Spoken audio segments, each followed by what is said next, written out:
la manera en la que Jesús nos enseñó a orar. Si ustedes notaron en la lectura bíblica, los discípulos le preguntaron, Señor, ¿cómo es que se ora? Enséñanos a orar. Y cuando Jesús fue a enseñar a los discípulos, Él hizo una oración que realmente es una oración modelo. No estamos obligados a repetir la oración como si fuera un rezo, pero en cada uno de los elementos de esa oración, Jesús nos dejó claro cómo es que Él le gustaría que orásemos y cuáles serían los motivos por los cuales deberíamos orar y de qué manera. Quizás pudiera referirse específicamente al orden, pero como veremos hoy también, los cristianos no estamos sujetos a ese único modelo de oración. O sea, podemos orar de otras maneras también, pero básicamente este fue el modelo que Jesús nos dejó y por eso queremos aprender de Él. El objetivo mío es que a través del estudio inductivo del Padre Nuestro, nuestra iglesia no solamente adquiera conocimiento acerca de la oración, sino que ponga en práctica todo lo que está aprendiendo y trabaje fuertemente por crear un estilo de vida en el cual cada uno de nosotros tenga una vida de oración.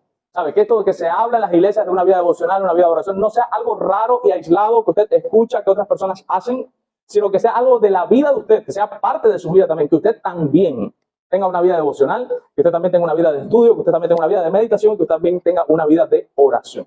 Es donde usted se aparta solo una vez al día, 2 veces al día, 3 veces al día, en dependencia de cómo pueda, a un lugar, a un cuarto, al patio, al platanal, donde nadie lo moleste, y ahí ore a su Padre en lo secreto, y su Padre que lo ve en lo secreto, lo recompensa en público. ¿Ok? Por tanto, vamos a continuar este estudio acerca de la oración. Para comenzar, me gustaría, a modo de introducción, citarles el Catecismo Mayor de Westminster. El Catecismo Mayor de Westminster es un sistema de enseñanzas con preguntas y respuestas. En este caso, como es el Catecismo Mayor, es para adultos.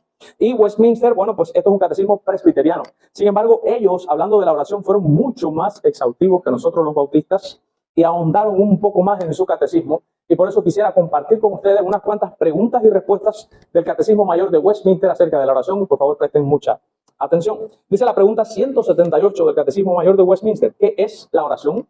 Y responde: la oración es el ofrecimiento de nuestros deseos a Dios en el nombre de Cristo y por la ayuda de su Espíritu, confesando nuestros pecados y reconociendo con gratitud sus beneficios. Es mírenlo aquí, el ofrecimiento de nuestros deseos a Dios. Si alguien a usted le preguntara, ¿qué es la oración? Usted le puede decir, es el ofrecimiento de mis deseos a Dios. Yo le ofrezco a Dios los deseos que yo tengo, se los pongo delante, se los cuento y se los ofrezco para ver si los quiere conceder. Pregunta 179. ¿Debemos orar a Dios solamente? Respuesta: Dios es el único capaz de escudriñar los corazones, de oír las súplicas, de perdonar los pecados y de cumplir los deseos de todos. Y solamente en Él debe creerse y asimismo debemos adorarle con culto religioso. Y la oración, que es una parte de ese culto, debe ser hecha por todos únicamente a Él y a ningún otro. Yo creo que ahí no debemos andar mucho, ¿no? Usted sabe que si usted ora a cualquier otra cosa o cualquier otro Dios o cualquier otra entidad que no sea Dios, usted está cometiendo idolatría. Pregunta 180. ¿Qué es orar en el nombre de Cristo? Responde: orar en el nombre de Cristo es, en obediencia a su mandamiento y en confianza a sus promesas, pedir misericordia a Él, no por el simple hecho de mencionar el nombre de Cristo, sino por derivar un incentivo para orar y nuestro aliento, fuerza y esperanza de hallar aceptación para nuestra súplica en Cristo y en su mediación. O sea, por medio de Cristo solamente podemos ser aceptos delante de Él y por eso oramos en su nombre. Lo dije con mis palabras. Pregunta 181. ¿Por qué debemos orar en el nombre de Cristo? Responde: lo pecaminoso del hombre y la distancia de Dios por esta causa, como es tan grande que no podemos tener acceso a la presencia de Dios si no es por medio de un mediador, y no habiendo en el cielo ni en la tierra ni en ningún otro lugar señalado a nadie que esté apto para esta gloriosa obra, sino solo Cristo, no debemos pedir en ningún otro nombre más que en el nombre de Jesucristo, porque es el único mediador, obviamente. Pregunta 182. ¿Cómo nos ayuda el Espíritu Santo a orar? Responde: no habiendo nosotros de pedir lo que conviene, el Espíritu ayuda en nuestra flaqueza, capacitándonos para entender para quiénes y por qué y cómo debemos pedir, para obrar y vivificar en nuestro corazón, aunque no en todas las personas ni en todos los tiempos en la misma medida, aquellas aprehensiones, afectos y gracias que son requisitos para el cumplimiento recto de ese deber. O sea, el Espíritu nos ayuda, dice la Escritura. ¿Por quién debemos orar? En la pregunta 183 responde: debemos orar por todas las iglesias que están sobre la tierra, por las autoridades y por los ministros, por nosotros mismos, por nuestros hermanos y también por nuestros enemigos, por toda clase de los hombres que viven y vivirán, mas no por los muertos, ni por aquellos que sabemos que han cometido un pecado de muerte. Pregunta 184. ¿Por cuáles cosas debemos orar? Responde. Debemos orar por todas las cosas que tienden a la gloria de Dios, al bienestar de la iglesia, de nosotros mismos o al bien de los demás, pero no por ninguna cosa ilícita. O sea, todas las oraciones deben ser movidas por esto. Número uno, te hace una pregunta. ¿Esto que estoy pidiendo le da la gloria a Dios? Si le da la gloria a Dios, lo puede pedir. Segunda pregunta, ¿esto que le estoy pidiendo a Dios es también para el bien de la iglesia en algún sentido? Si la respuesta es sí, lo puede pedir. ¿Esto que estoy pidiendo es para el bien mío personal? Si la respuesta es sí, usted lo puede pedir. ¿Esto que estoy pidiendo es para el bien de los demás? Si la respuesta es sí, también lo puede pedir. Pero también debe preguntarse, ¿esto que estoy pidiendo está en armonía con la enseñanza de las Escrituras? Y si la respuesta es no, no lo puede pedir. ¿Ok? Pregunta 185, ¿cómo debemos orar? Y responde, debemos orar con una aprehensión temerosa. Y escuchen esto de la majestad de Dios. De todo vamos a hablar un poco hoy. Nosotros no nos podemos acercar a Dios de una manera irreverente como si Dios fuera cualquier persona. Dios es Dios.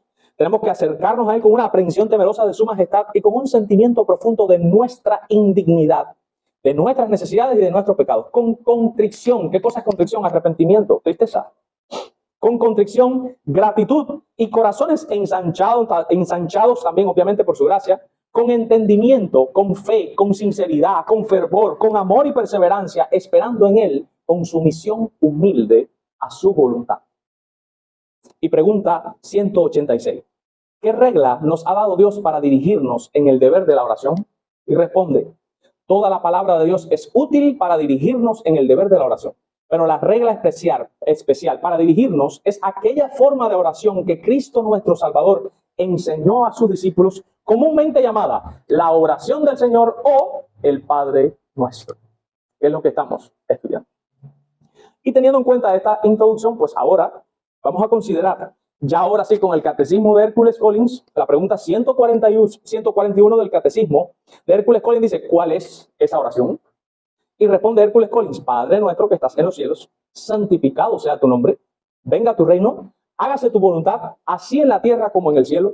Danos hoy el pan nuestro de cada día y perdónanos nuestras deudas, como también nosotros hemos perdonado a nuestros deudores. Y no nos metas en tentación, mas líbranos del mal, porque tuyo es el reino y el poder y la gloria para siempre jamás. Amén. Teniendo en cuenta que vamos a irlo estudiando poco a poco, hoy vamos a analizar nada más, Dios mediante, la frase Padre nuestro que estás en los cielos. Hasta ahí. Padre nuestro que estás en los cielos, que no es todavía una petición. Viene siendo como el prefacio de la oración, el preámbulo. Es como el vocativo en español. Es como que estoy invocando, Padre nuestro que estás en los cielos. Y de ahí para allá que empiezan las peticiones. O sea, todavía no estamos en las peticiones. Estamos en la entrada de esa oración, en ese prefacio, Padre nuestro que estás en los cielos. ¿Ok? Sin embargo, Hércules Collins responde una buena pregunta que cualquiera de ustedes se puede hacer. Dice, ¿están atados los cristianos a este modelo de oración específico? O sea, cada vez que voy a orar, ¿tengo que repetir el Padre Nuestro como si fuera un católico, Padre Nuestro que está en los cielos, santificado sea tu nombre? ¿O tengo que orar siempre con ese modelo en la mente? Y responde, no, no lo estamos. En este pasaje, nuestro Señor dio a su iglesia un breve resumen de lo que debemos pedir a Dios, pero Cristo también quiere que pedamos cosas especiales y beneficios específicos, pues este modelo prescrito no es más que un conjunto o una guía de encabezados o categorías generales en donde se puede incluir todos los beneficios tanto físicos como espirituales. Pero todas las partes de la oración deben concordar y estar en correspondencia con este modelo general, aunque no estamos atados al mismo. Como se puede ver en Santiago, en donde el apóstol exhorta a los santos que si alguno de ellos se veía falto de sabiduría, se la pidiese a Dios, el cual da abundantemente. Sin embargo, estas palabras no aparecen explícitamente en el modelo de la oración que estamos analizando hoy, aunque sí están implícitas. Además, tenemos ejemplos de oraciones, tanto en el Antiguo Testamento como en el Nuevo Testamento, que no siguen exactamente el modelo mencionado aquí en el Padre Nuestro. Aunque todo lo que se pide en estas está incluido en cierto grado en este modelo de oración del Padre Nuestro. Por tanto, es completamente un asunto de libertad. Escuchen bien, esto es un asunto de libertad si se usa exactamente o no el modelo de oración que Cristo nos dio. ¿Ok? Ahora, dice un comentarista, Padre nuestro que estás en los cielos. Y él comenta, este versículo nos recuerda que Dios es nuestro Padre Celestial, en primer lugar, ¿sí o no? Que vive en un lugar santo y elevado. Básicamente esas son las dos verdades que están en Padre nuestro que estás en los cielos. Dios es nuestro Padre Celestial, primera verdad. Y segunda verdad, Dios está en un lugar santo y elevado. Fíjense, si ustedes se dan cuenta, esto me da un balance correcto. Él es mi Padre, pero Él está exaltado. O sea, Él es mi Padre, pero yo no puedo venir con una falta de respeto, porque Él está exaltado. O sea, yo le debo temer, pero tampoco le tengo terror, porque Él no me va a consumir, porque es mi Padre. No sé si me entienden, una cosa compendia a la otra. No le tengo terror, porque es mi Padre, pero tampoco le falta el respeto, porque es santo y elevado. Fíjense que es un equilibrio perfecto. Padre nuestro que estás en los cielos. Esa es la frase. Esta primera frase establece una conexión directa con Dios como nuestro Padre Celestial. Al llamar a Dios Padre, reconocemos su amor, su cuidado y su autoridad sobre nuestras vidas. Y al referirnos a Él como el que está en los cielos, recordamos su trascendencia y su majestad. Es un recordatorio de que Dios está por encima de todo y que su reino es eterno. En el contexto bíblico, esta frase, Padre nuestro que estás en los cielos, significa que Dios es el Padre Celestial de todos los creyentes y que su morada está en los cielos, el lugar de su trono y su soberanía. Es una expresión de reverencia y adoración hacia Dios como nuestro Creador y Señor Supremo. ¿Ok? Pregunta 143 del Catecismo de Hércules Colin. ¿Por qué Cristo nos enseña a llamar a Dios Padre nuestro? Y aquí sí vamos a entrar en el versículo. Responde Hércules Colin para que de inmediato, en el comienzo, miren esto, en el comienzo y el principio de la misma oración, Él despierte en nosotros tal reverencia y confianza en Dios, como corresponde a un hijo de Dios, lo cual debe ser la base y el fundamento de nuestras oraciones, a saber, que Dios viene a ser nuestro Padre por medio de Cristo, y que si nuestros padres terrenales no nos negarán cosas de este mundo, mucho menos nos negará Él lo que le pidamos con una fe verdadera. Vamos a analizar un poco más a raíz de lo que está diciendo el Catecismo. Dice que Jesús nos enseñó que nosotros comencemos con Padre nuestro que estás en los cielos, para que empezando la oración no se nos olviden dos cosas. ¿Qué son las dos cosas que no se nos pueden olvidar? Lo que vimos ahora. Él es mi Padre que me ama, que me quiere, que me cuida, pero que Él está en un lugar santo y elevado, en el trono, en su soberanía, y que por tanto yo le debo respeto y reverencia. Yo no puedo sopapear a Dios.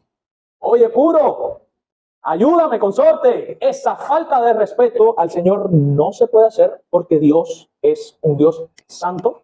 Miren los modelos de la oración de Cristo, por ejemplo, cuando partió los panes y los peces, dice que alzando sus ojos al cielo, dio gracias. O sea, Jesús oraba, muchas veces lo vemos en la Escritura, mirando al cielo.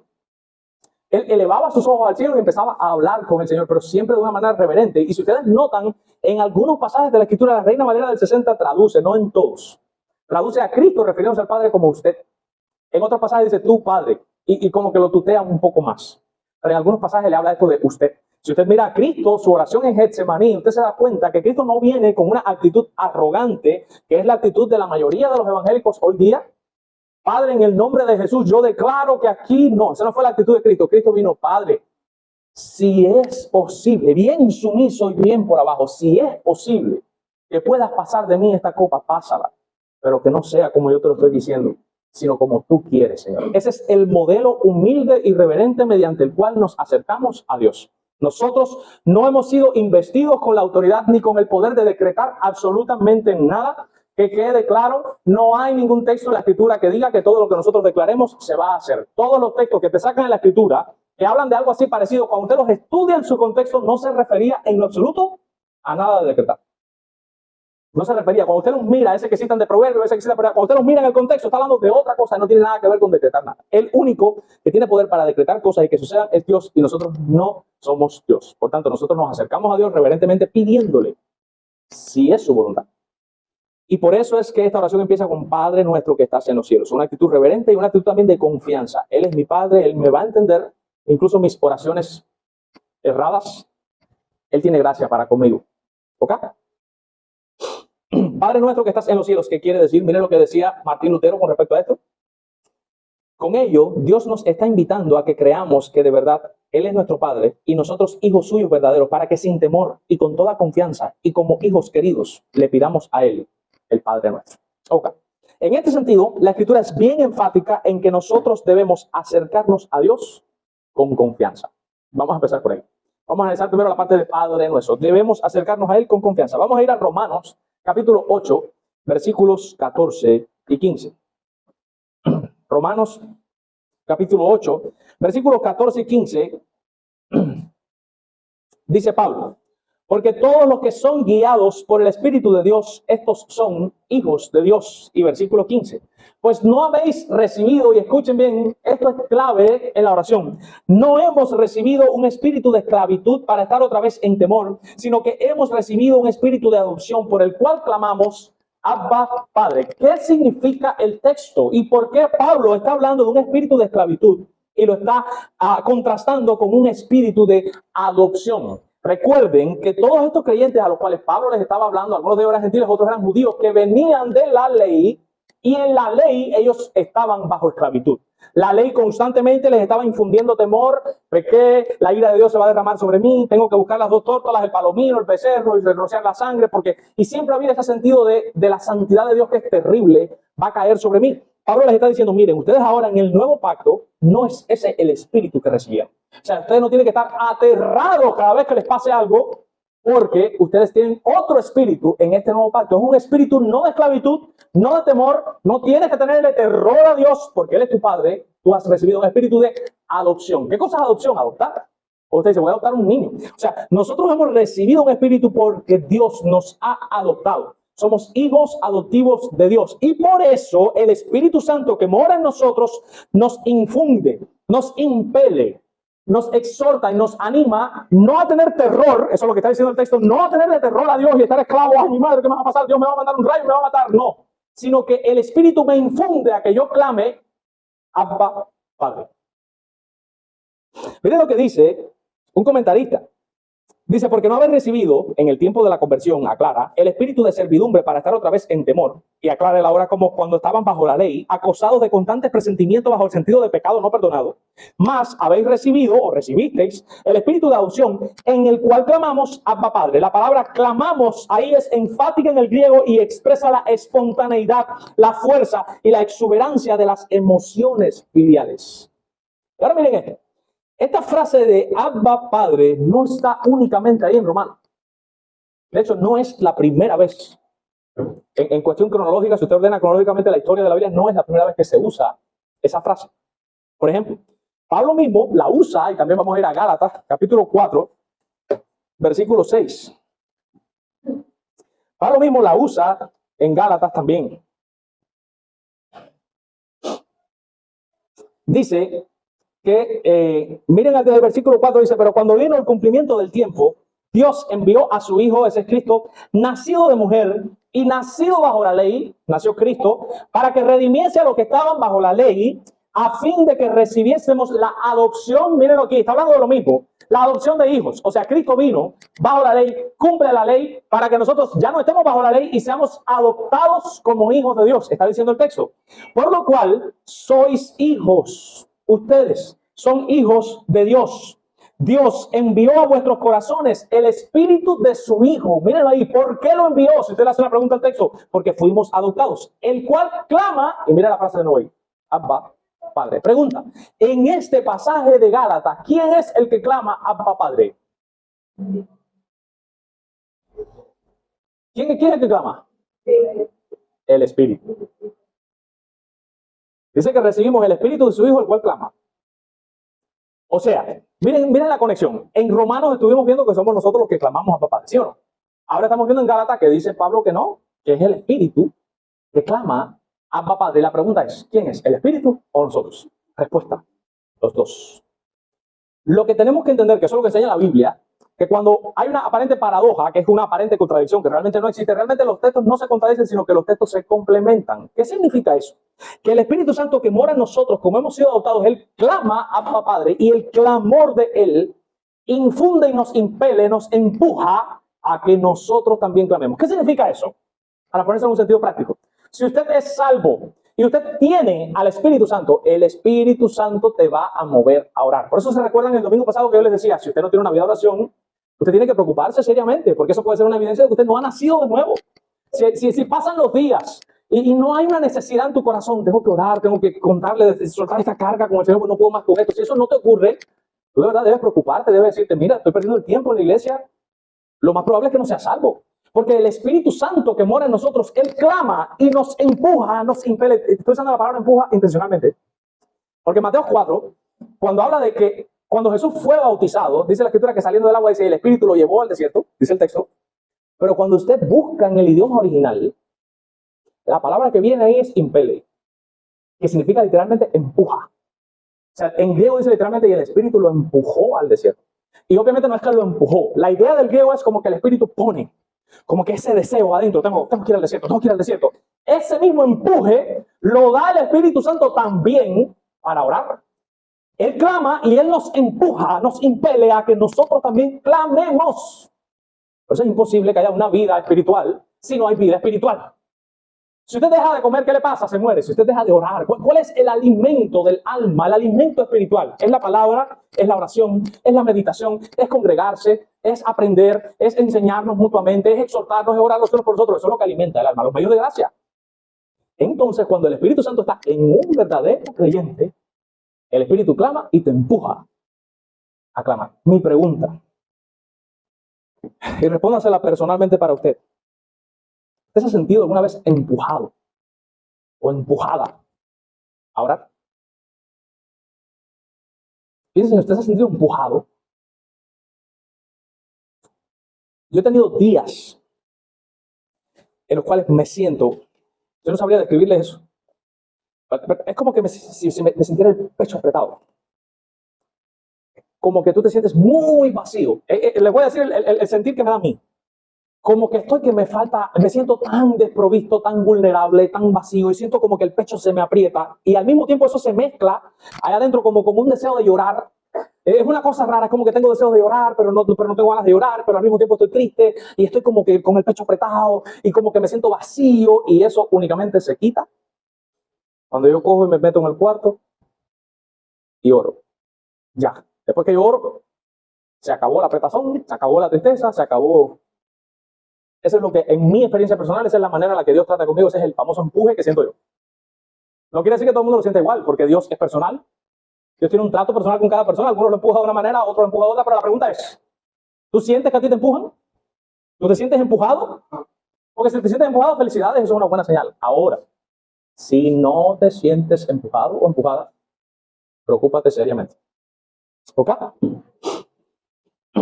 Dice el mismo comentarista que en Gálatas 4:6 se nos dice que el clamor ese de Abba Padre procede del Espíritu que está en nosotros, que bajo su energía vitalizadora, con el mismo elemento de vida, Él infunde a nosotros esa energía vitalizadora para que nosotros también clamemos Abba Padre. Pero eso no es todo.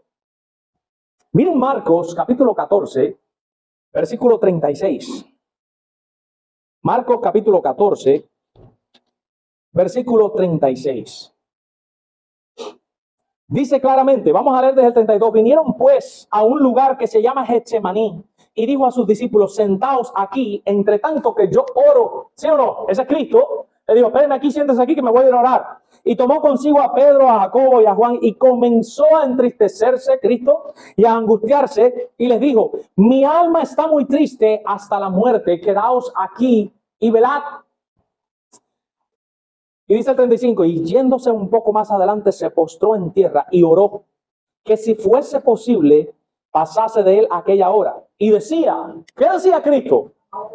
Abba Padre, todas las cosas son posibles para ti, aparta de mí esta copa, mas no lo que yo quiero, sino lo que tú. ¿Se dan cuenta que Jesús también usaba la frase?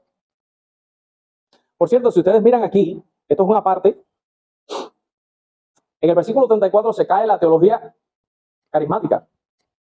Porque dice la escritura que Jesús dijo, mi alma está muy triste hasta la muerte. Usted sabe que usted ahora no puede decir, estoy triste, estoy deprimido. Eso es influencia demoníaca. Ahora todo es un demonio.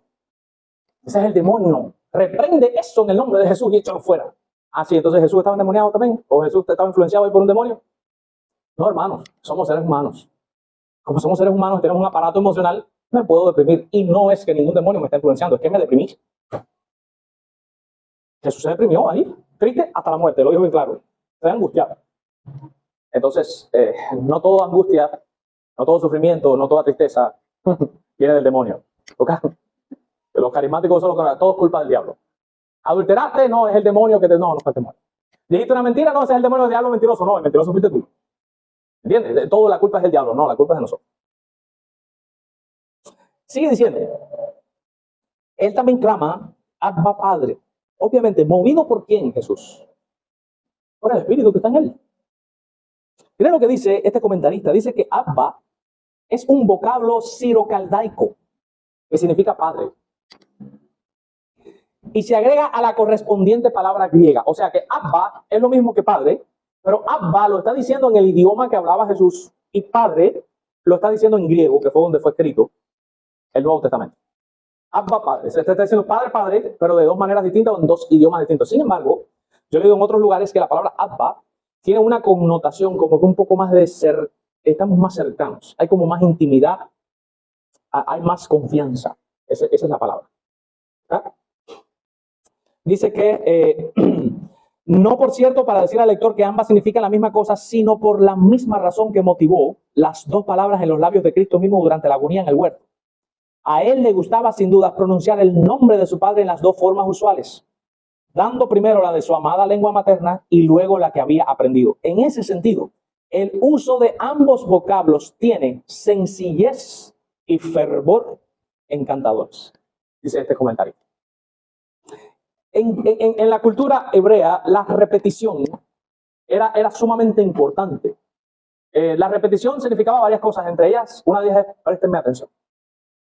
Cuando Jesús dijo, no todo lo que me dice, Señor, Señor, esas dos veces, Señor, Señor, de cierto, os digo, esa es de cierto, de cierto. En griego es amén, amén. ¿Sabes lo que dice? Amén, amén. De cierto, os digo. Esa repetición en la cultura hebrea significa, presten mucha atención que lo que voy a decir es muy importante. Nosotros en nuestra cultura lo que hacemos es alzar la voz. Porque entonces eso para que todo el mundo me mire y después digo la frase importante. Pero ellos no, ellos se mantienen en su lenguaje normal, pero lo repiten dos veces la vez. Y cuando tú oyes esa repetición, presta atención. Presta atención porque esto es muy importante. Señor, Señor, la idea es como que estoy clamando es algo muy importante, o también puede dar la idea de que somos muy buenos amigos y por eso llamo tu atención porque yo sé que tú me atiendes y yo te cuento cosas importantes. Aquí obviamente está ocurriendo lo mismo. Abba, Padre. Es Padre, Padre, Padre, Padre. Es un clamor que sale desde el alma donde hay cercanía y confianza en aquella persona a la cual se está clamando. Y esa persona obviamente es Dios, nuestro Padre. Dice la pregunta 144, ¿y para qué añade que estás en los cielos?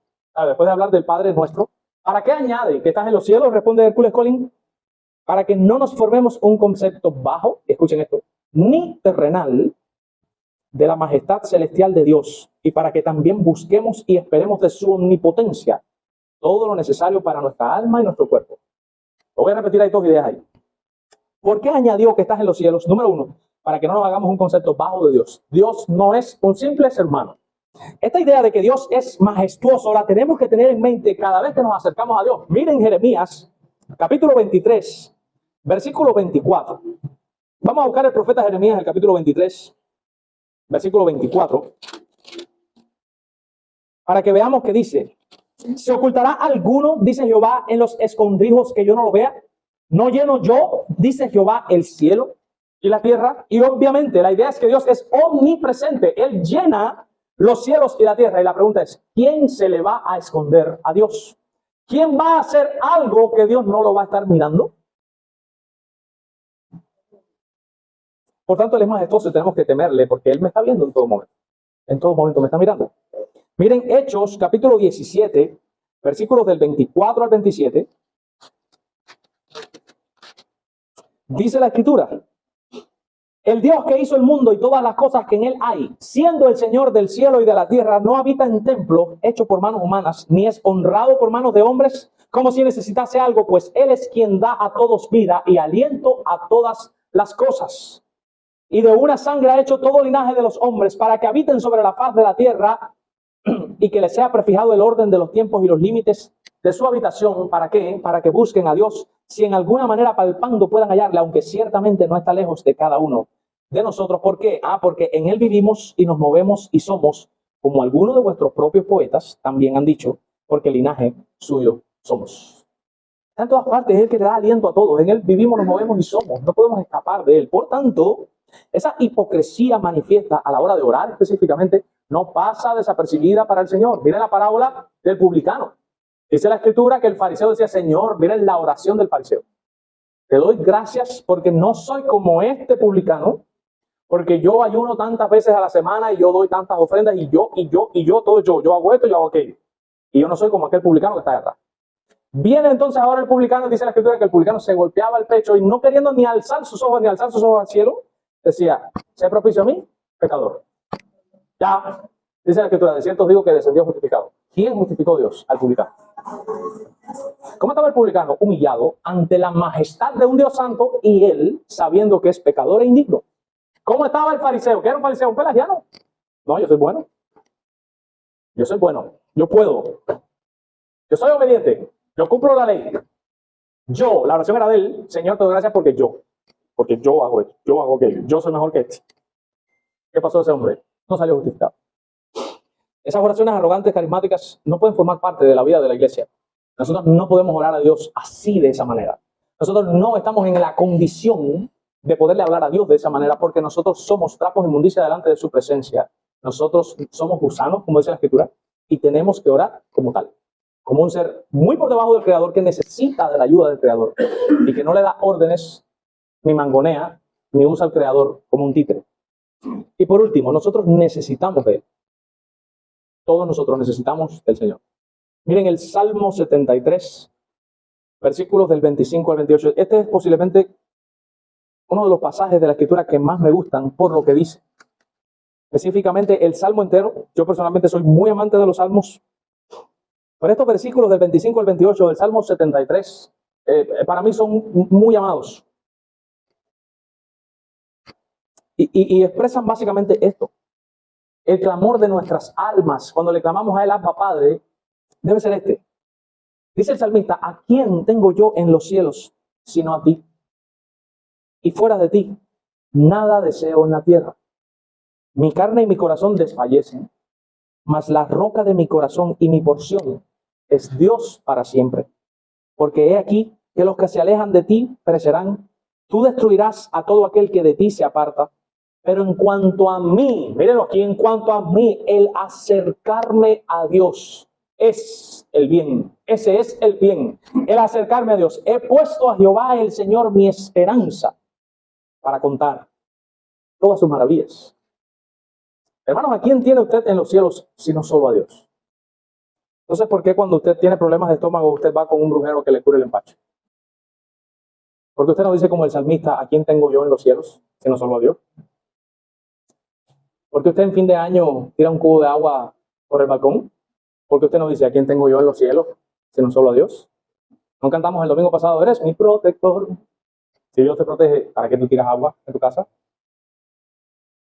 ¿A quién tienes tú en los cielos? Y entonces, ¿por qué tienes un resguardo con un azabache y le pones a un niño una cosita colgando con dos piedrecitas, una roja y una negra? O una tirita con 7 nudos en la mano.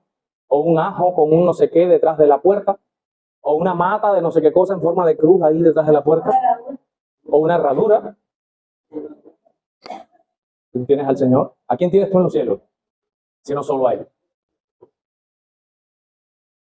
¿Ustedes creen que una persona de verdad confía en Dios cuando viéndose enfermo del estómago va a curarse el empacho?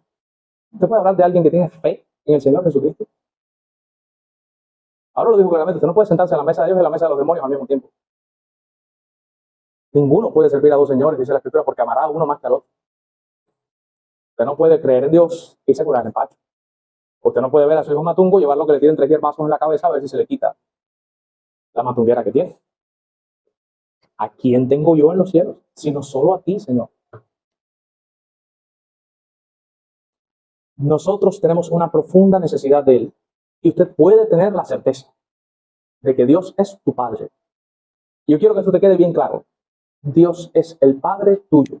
Dios es el Padre nuestro, que envió a su Hijo a morir por nuestros pecados y nos ha amado en Cristo Jesús. Y dice el Salmo que ciertamente el bien y la misericordia nos perseguirán, dice el Salmo, todos los días de nuestra vida. ¿Verdad o no? Dice Cristo mismo, el Padre mismo os ama. Y cuando dice os ama, lo que viene del Dios fileo, la palabra es los quiere. El Padre nuestro nos quiere, nos tiene afecto, le gusta pasar tiempo con nosotros. Y usted tiene que acercarse a Él con esa confianza de que tú no estás hablando con un Dios distante, te estás hablando con su Padre celestial. Y Él te va a conceder las peticiones de tu corazón. Deleítate a sí mismo en Jehová y Él te concederá las peticiones de tu corazón. Y por otro lugar, usted tiene que saber que aunque es tu Padre, también hay límites. Usted tiene que respetar la majestad y la autoridad de Dios. Pero también puede estar seguro de que no le tiene que tener terror. Usted simplemente lo respeta. Esa es la reverencia, respeto a Dios. Pero pídale que usted no le está hablando a un extraño, usted le está hablando a su Padre. Y su Padre que está en los cielos le recompensará en público. No se pierda la bendición tan grande que Dios nos ha dado, de que nos ha dejado un vínculo, un medio por el cual Él nos va a conceder lo que le pidamos de acuerdo a su voluntad. Haga uso de la oración para que usted crezca a la estatura del varón perfecto, para que seamos moldeados a la imagen de Cristo, y en tercera, para que se evidencie de que verdad usted ha sido salvado. Porque recuerden, todo verdadero salvo ora al Señor. Si alguien aquí esta mañana no conoce a Cristo y no tiene una relación personal con Cristo, dice la Escritura que es necesario que creas que le hay y que es galardonador de los que le buscan. ¿Qué cosa es galardonador? Que reparte premios. Él le da un premio al que lo busca. ¿Qué dice la Escritura? Todo aquel que invocare el nombre del Señor será salvo. No serán avergonzados todos aquellos que en Él confían. Mi consejo para ti, si no conoces a Dios, es que vayas a Él en arrepentimiento y fe y te tires en oración, tú solo, donde nadie te vea, porque aquí es muy fácil. ¿Cuántos quieren aceptar a Cristo? Levanta la mano en una pila por pena. Pero después salen para allá y se olvidan de Jesús. Pero en lo secreto, en donde nada más te está viendo Dios, si tú te has dado cuenta que no tienes a Cristo y no tienes una relación con Él, o si estás aquí no lo tienes y lo sabes que no lo tienes, ahí donde nadie te ve, en el cuarto de tu casa, tírate de rodillas y pídele a Cristo que te reciba y no serás avergonzado. Vamos ahora.